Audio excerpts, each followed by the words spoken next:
So,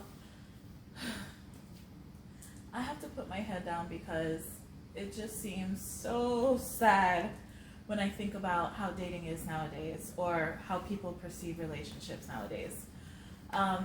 It just seems that both sexes are like at odds with each other. It's like you have the women with the whole queenology, you know, that you're all queens and, you know, don't let these guys take advantage of you. Mm-hmm. And then you have on the other side the men who are the alpha male, the what is it, high value men Mm-hmm. who are putting down and, you know, having issues with women. So the whole discussion today is, I guess, how are we to get along? How are we both to get on the same team and find value in each other if we have these kind of opposing views of each other? So let me say from the female side, okay? Because I feel like a lot of the female issue that we have in today is guys not committing. Like we're meeting these guys and guys are thinking, oh, well, I told her up front that I'm not going to be long term, or I told her we'll just see how it goes. And they spend time with you, they sleep with you and everything, and then it never turns out into anything. And they're thinking they're still decent people when they knew from the jump that most likely we were going to get attached. So what do you say to that? How can Yeah, the question is how can we get men to feel a sense of obligation to protect women in that sense? First of all, women have been telling men that they don't need protection from them, not in direct words, however, with their actions, as far as, you know, we're strong, we're independent, we don't need a man for anything. Isn't that the same? Strong, independent, I'm a boss, you know, I'm a boss bee, I'm a boss lady, I don't need a man for anything. So if you don't need a man for anything, why am I protecting you? You don't need me for anything. So you think it stems because women have made men feel like they can add no value to their life? Exactly. Like how many women have you saw or seen going around saying that they don't need a man for anything? And I mean, to me, it's like, I come from a religious background, and so I see everything from kind of like that lens, from within those lens, from the religion. And once I take off the religious lens and I start to see things outside of that, then I realize why we're in the mess that we're in. Because if the goal is not marriage, then the goal is just pleasure. And if the goal is pleasure, then I'm using you for this pleasure, you using me for this pleasure, and then that's why we're such at odds. And then, like I explained to you, it's not all men and it's not all women. It's just you have this top 20% of guys here that's just sleeping with all the women. And you have a whole like 80%, remember what we discussed? 80% of men don't approach women. So 80% of the guys, imagine that 80% of the guys out here are not approaching women. They're not sleeping with them, they're not sleeping. 80%. And in your mind, you're like, no, it's no, you're getting this 20%, and this 20% up here is doing all the damage. And how are we to fix it? Like, to me, you can't fix it outside of going back to the original plan for a man and a woman. If as a guy, I don't see or I don't value marriage, I don't value a monogamous relationship under God. If I don't value those things, I still have biological needs. My biological need is to reproduce, and to reproduce with as many people. Like, I want to spread that's your biological urge. So there's two things that you as a human do when you're walking around. Number one, everything that you look, well, as a guy, is either can I eat it or can I screw it? That's our initial, that's our base design. And those are the two appetites that are the hardest to curb, is our appetite for food and our appetite for sex. And if you take God outside of that, then of course, like, I'm going to do whatever it is necessary to curb my appetite or curb my hunger. I want to touch on the point where you're talking about people aren't marriage minded anymore. I think most women do want to get married, and we're living and doing things in a way where it's people aren't looking for commitment anymore. They're not. But I think at the heart of most people, they do initially start off wanting the commitment. But then after they've been hurt, or they see what's going on nowadays, they convert to something else. But inside of us, we don't start off that way. Of course not. And that's why So it's how do we change that whole culture of you can't. So like this generation, like we already started, it's already done. I say, just chalk it up. They're pretty much done. The younger generation, you either have to tell them, okay, well, this is where we messed up, and you guys would have to start to do better, and then we can give them the guidelines. But then that's the thing is, if you take this outside of God, like if you take it outside of religion, there is no point. Like there's no argument that you can tell me of why I shouldn't do these things. There's no logical reasons why I shouldn't do it. Why? Because it's wrong. Is there any law against it? No. Is there? It's not wrong. It's actually right. It's actually the praised thing to do. It's women are liberated. You can do whatever we want with our bodies, and this is the effect of it. And that's what they always say is like, I've been doing some research into whenever women are like the women's rights and they get liberated, that's the first thing that follows is promiscuity. Because like, okay, I no longer need a man anything, so now I can choose whoever I want to mate with. If you want to be married, you will be married, because then logically you would be like, okay, I want to be marriage-minded. Okay, so there's some steps that I have to take. We were having a conversation about going on campus. If I want to become a doctor, I don't just go on a campus and then just say, oh, well, I'll see where this goes. No, you go to advisors, you go to counselors, you go to people that says, okay, this is a step-by-step program, and within 8 years, you should have the result. You don't just go to the campus and just start taking classes and, oh, well, we'll see. Maybe I'll show up to class today, maybe I won't, So you think women are going about it the wrong way if they do want to be married? What do you think? Obviously, something is awry because you have women who've been in relationship for 5-6 years. Mm-hmm. No end in sight on the relationship, but yet still they're there. And every year that goes, they just keep getting further and further trapped. More and more feelings, and then they have a kid. So now they're even more tied to this guy. So now, and it's like, it's sunken cost. So it's where you're thinking, okay, well, I've already poured, 5 years into this relationship. I don't just want to let it go because I've poured so much into it. I've already invested so much.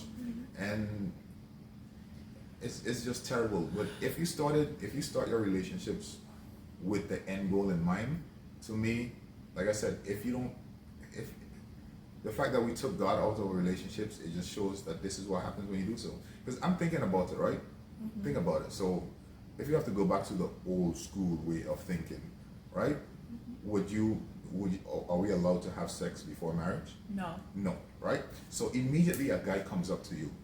You would know what he's interested in, because if sex is off the table, like you immediately know, okay, this guy has to be interested in you. There would be, if I know that there's no way I can get sex from you unless I'm married to you,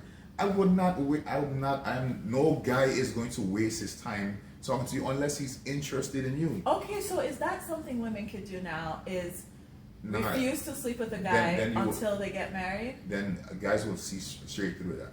Like I said, unless both people are, it's under some sort of religion or under God, that's not going to work. Because as a man, you could tell a guy that. Either two things. One, he's just going to laugh at you and keep it moving. Or two, if he's smart, then, if he's smart, he's going to agree with you. Oh, you don't have sex? Oh, no problem. Hey, I don't have sex either. Okay, but Thaddeus, to me there are some reasons or good motivations for getting married that we can tell people today, even outside of religion, that could motivate them to do so. Really? For example, number one, based on research, doesn't it show that people who are married live longer and are happier overall?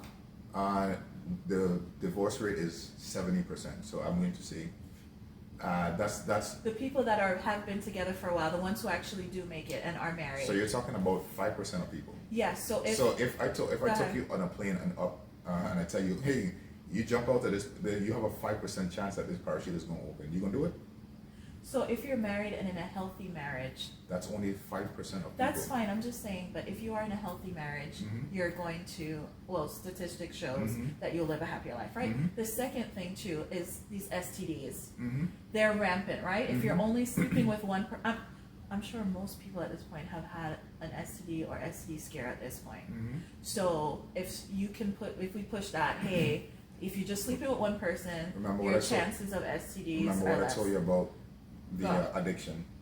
Most people don't even know that they're addicted to sex. So that's not going to change. So the third thing, if you think about it, doesn't it matter so much? Let's say you have a job, right? And you got promoted or something, and you are with your lifelong partner who is kind of cheering for you, you know, having someone there that's kind of like your rock, as opposed to, okay, you're talking to this girl today, you know, you get a new one in 3 months, you get a new one in 3 months. No one's really like there kind of holding you down. Is there something to speak for that? Like having someone that's really in your corner? Yeah, yes and no, but the thing is, like, what's the benefit, and what are some of the negative things that we can you know, pull from marriage? Number one, think about it from a guy's perspective. Yeah, tell me. That's like, what I want to know. What do I gain in marriage? Yeah. What? Somebody, again, someone that's on your side. So that's my mom. Let's that's why we need to have these conversations. Let's do this. I already got my mom. Sex. I could pick up my phone right now and go have sex. What else? And actually, in relationships, sex actually a lot of times, especially in marriage, you hear this all the time. How most people have like sexless marriages. Oh yeah. Yeah, exactly. So why would I want to have boring sexless marriage when out here I could have Shakira? Kids, and you keep the family together. I don't want kids. Oh. And not only that, kids. Okay. I think most guys want kids. Okay, great. So kids, right? And growing up in a home Good. that's healthy. So now 70% of marriages end in divorce. What happens in a divorce? Who gets the kids? The woman. Okay, and then not only does she get the kids, what else does she get? She gets the house, she gets half of your money, she gets everything. That's a bad So it's a deal. risk. That's a bad deal for men. I think it's not even a risk, it's a bad deal. You keep mentioning divorce like you're thinking like the odds of the marriage working are slim. So I guess it's getting to the root of that, I guess. Did we not just go over the statistics? Okay, so let's get to the root of that. So why are people not staying married? Good. So let's get to the root of it. Yeah. Who files for divorce more often, men or women? I'm guessing women. How much? What's the percentage you think? Maybe 80. 80%. Uh-huh. And what's the number one reason? The guy cheats. No. What? Go ahead. No, it have to be the guy Nope. cheats. Let's go again. The guy cheats. No. The guy cheats. And plus, they found out that women cheat almost as much as men now. So that's not. What's the number one? Finances? Nope. Keep going. What? Irreconcilable differences. That means I don't want to say on record that he cheated. That's what that means. No, that means that I think I could do better. And no, that's not what that means. That's like the standard. Just put whatever. They say that because like kind of like as a standard thing. You don't want to put your laundry out there. You're just gonna say that. That's a way of saying, okay, we both walked away. Okay, so let's not put too much blame on one person versus the other. And then even like if this guy cheats, right? So the thing is, like, you're not gonna do better out here. So now you divorce this guy. So yeah, he cheats, but he was taking care of his family. Listen to me. Listen. Okay. Right? Because this is what I've seen. This is what I'm seeing. So you left this guy. He was taking care of his family. Yeah? Uh-huh. Right? Good dude. And not if he cheats. Okay, let's say he cheated. So now you take your family, you go your own way. Now the kids don't have a father in the house. Because of the father's action. No, you could have stayed if you wanted to. You could have stayed. And now you out here. Let me tell you how messed up this is. So you out here now, right? After about a year or two, you realize that, okay, you need companionship. You can't stay by yourself. What are you doing? So I'm still on the whole thing of, you think she should stay when he cheats? Is that what you're saying? I think that you guys should try to work it out as much as possible. Okay, and if he continues to cheat, then what? Then I don't know at that point. But it kills me because if the woman cheat on a guy one time, it's like his life she done. But y'all could just do all kind of shit. And most of the times women are accepting guys back after cheating multiple. It's like she had it up to here with him cheating so much for her to divorce him. Because they realize that if you go out here in this market, that you're just going to get more of the same. And as a matter of fact, you won't get that. And these guys out here are not even committing. Okay, so let's talk about this. So is there a need to teach men and mentor men and have them stand up? Does it start at the man? You get what I'm saying? It starts at both. Okay, go. It starts at both. And let's go back to our original conversation. Is like, if we take this outside of God, it makes no sense. So with God, what do people think that's different from what's the thoughts now? So now think about it. If Let's say if God is guiding, or everything is your this is God centered, right? So how you date, how you move, your expectations for marriage, how you live in the marriage, everything will be totally different. For instance, you won't have to put up with the guy cheating. Because as much as he wants to, as much as his flesh says so, he has to be accountable to somebody, a higher power. So, I mean, some guys cheat and they are good with it so they won't get caught. But like, if you know that, okay, well, if whether or not you, as my wife, you catch me cheating, that I have to answer to a higher authority, I'm more likely to be on my best behavior. I'm more likely to be straight up and be faithful in my marriage, because I'm first and foremost faithful to God, and that's the only way I think it makes sense. Because other than that, like I said, I can't think of a logical reason. Okay, so then maybe our focus needs to be on raising godly men and godly women. Bring religion back. Find a way, because in the church, these young people are leaving. They're not staying in the church. Well, I mean that's a whole nother story, a whole nother topic. But I mean, think about like church just start to get like super watered down. Then you have like the split between the churches, where it's like you either have the church over here that's like the fast food, where they just like Holy Ghost, like everything is feel good sermons, and then you have the fire and brimstone over here. I think there needs to be some meet in the middle, where we speak about these topics. We tell them don't do these things, but then we also tell them why they shouldn't do it. And then we have programs that show them how these things are to be done in a godly way. I have a example of a church that did that. I can never forget this. It was one of my friends in college. He invited me to his church. And in his church, I looked around, and I was, at the time, I was probably like maybe 21, 20, something like that. And I knew what the dynamics was in my church, right? Like, it was just a whole bunch of single people, right? In their church, I'm like, yo, they're young, 21, 22, 23, but they were all like married. They were all either married or engaged, and I'm like, I said like, okay, this is something is crazy. And he like, listen, in my church, we take this marriage and all that, we take it seriously. We have a program from the time they are 16, they're in a program. Yeah. That teaches them the benefit of marriage. It teaches them, they have accountability partners. They have all of that from young. Like, so when they're about 20, 21, they're ready to get married. Now they have to go through a program through the church in order for them to get married. Even after they get married, they are still in a program that older couples mentor them. And that's why he said their church had a low case of divorce, because like they were being mentored from that age all the way up until marriage and kids.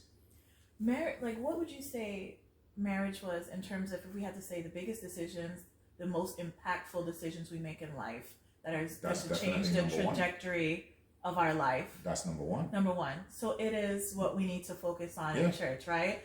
And what do you hear about marriage now in churches? You see how that church had, something really different. When a young person is to hear about marriage in the church, what capacity or is it? You don't hear it. All you hear is you shouldn't have sex. Exactly. And like, yeah, and that's something that like even me, so even in my church that I go to, I had to reach out. I reached out to one of the married, a couple that's been married for a while, and I reached out to them and I'm like, listen, like you guys need to. I can't do it because I can't give advice and I'm not living it. Like, I'm not married, so I can't speak about marriage. But you guys need to take some of the younger people, especially like the young ones, and actually start grooming them from that young. Especially in the Black community, we have not made marriage like a priority. All a Black woman has heard from the time she was young, she didn't learn how to be a wife. Is what? Go to school so you could get your education. So you can be independent, so that you don't have to depend on a man for anything. So the first thing you do after high school, you go to college. And in college, you already know what happens in college. You start wilding out, and from there, you start having all of these serial relationships, and it's just one after the other, and then you get hooked. You get trapped in this whole relationship to relationship, and then we have to be on this comfy couch giving them advice on how to shop for an apartment. And that's what I tell you, like, so this is all we're doing, is we telling people how to shop for an apartment. Like, how to shop for your next apartment. How to find an apartment. Like, that's what we're doing. As opposed to buy a house, put your name down, sign a contract, start building meaning communities. The house is marriage. Yeah. The apartment is it's a relationship. Yeah. Because in our mind, we're thinking that the dating is going to turn into a marriage. No, it cannot. Like, dating for dating and dating for marriage is two different. That's what I'll tell you. It's two different conversations. I mean, you look at people who dating and listen to their conversation. Number one, it's always around sex. That always comes up. Sex, you know. And it's like, you know, girls and a lot of women, they will tell you that you're boring, that I don't find any chemistry with you because you don't arouse that from him. Because women are looking for that, you know, they're looking for that emotional response. And, you know, I want to feel something. So bad boys, they know that. So immediately that's what they're gonna appeal to you, because that's what you're looking for. And like, oh, I don't know, but it's something about him. So, you know, you're the butterflies. I mean, that is, and the thing is, once I learned about that and I learned how to do it, I was so turned off. Because I'm like, women are like, really? That's what y'all want? I'm thinking that y'all would want the intellectual guy who, you know, the nice guy who is going to bring y'all flowers and treat y'all. Man, there's shit all over that type of dude. That 80% dude, that's a dude right there. That's a dude who's still bringing flowers on the first date. And he wants to know, like, why he can't get a girlfriend. And, you know, then he's getting upset. So why is it that you think women go for the bad guy? Like, why? Because I don't think, do we do self-analysis? Because we're thinking that that's what we want. We want a good guy. No, you don't. But I don't think they see how much we've been, I want to say, conditioned to guys treating us like shit and actually, finding that as valuable. It's not about the treating you like shit. It's about a dude he's self-assertive. Like, he's assertive. Yes, assertive. Yeah, and then you see that it's like, and then women always want a guy who is of the highest perceived value. And if a guy is showing you that he doesn't really need you and he has so many other options, in your mind you're thinking, okay, well, he must have a lot of value because all these people want him. And I do feel like a lot of guys are kind of shy and kind of. I watched some guys saying on masculinity, they haven't tapped into their masculinity yet. Go ahead. And I tell you, like, once I discovered that, and I discovered that in high school, man, I was so turned off. So, how can we encourage this 80% to be more assertive, to kind of take their why are you rolling your eyes? Time, where it goes back to God, knowing their place, knowing their value. Like, it has to be that, like, men and women, they have to come underneath that structure. Like, they do. Like, if you come outside, it's just gonna be chaos. Okay, so I guess it all leads back to God. It does.